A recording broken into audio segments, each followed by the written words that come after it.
एक घने जंगल में एक विशाल हाथी और एक छोटी सी चींटी रहती थी। दोनों की दुनिया अलग अलग थी। हाथी जंगल का राजा था और चींटी जमीन पर रेंगने वाली एक नन्ही सी जीव। लेकिन किस्मत ने ऐसा खेल रचा कि दोनों की दोस्ती हो गई। हाथी और चींटी की पहली मुलाकात। एक दिन हाथी पानी पीने के लिए तालाब की ओर जा रहा था। रास्ते में उसने अनजाने में चींटी के घर को अपने भारी पैरों से कुचल दिया। चींटी बहुत दुखी हुई और गुस्से में बोली, अरे विशालकाय जीव, तुम्हें दिखाई नहीं देता क्या? तुमने मेरा घर तोड़ दिया। हाथी को अपनी गलती का एहसास हुआ और उसने माफी मांगी। मुझे माफ कर दो छोटी बहन, मैंने जानबूझकर ऐसा नहीं किया। मैं तुम्हारी मदद करने के लिए नया घर बना सकता हूं।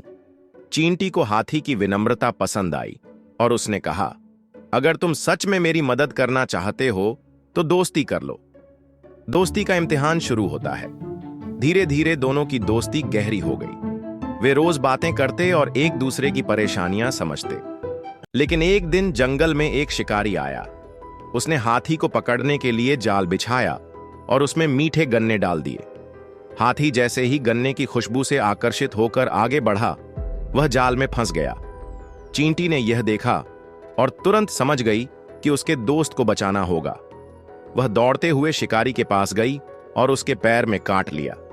शिकारी दर्द से तड़पने लगा और जैसे ही उसने अपना ध्यान पैर की ओर किया, हाथी ने पूरी ताकत लगाकर जाल तोड़ दिया और भाग निकला। हाथी ने चींटी का धन्यवाद किया और कहा, तुम्हारी नन्ही सी मदद ने मेरी जान बचा ली।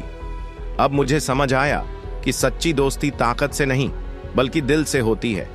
चींटी मुस्कुराई और बोली, हाँ दोस्त, कोई भी बड़ा या छोटा नहीं होता अगर उसके पास सच्चा दिल और समझदारी हो। इस तरह हाथी और चींटी की दोस्ती और मजबूत हो गई।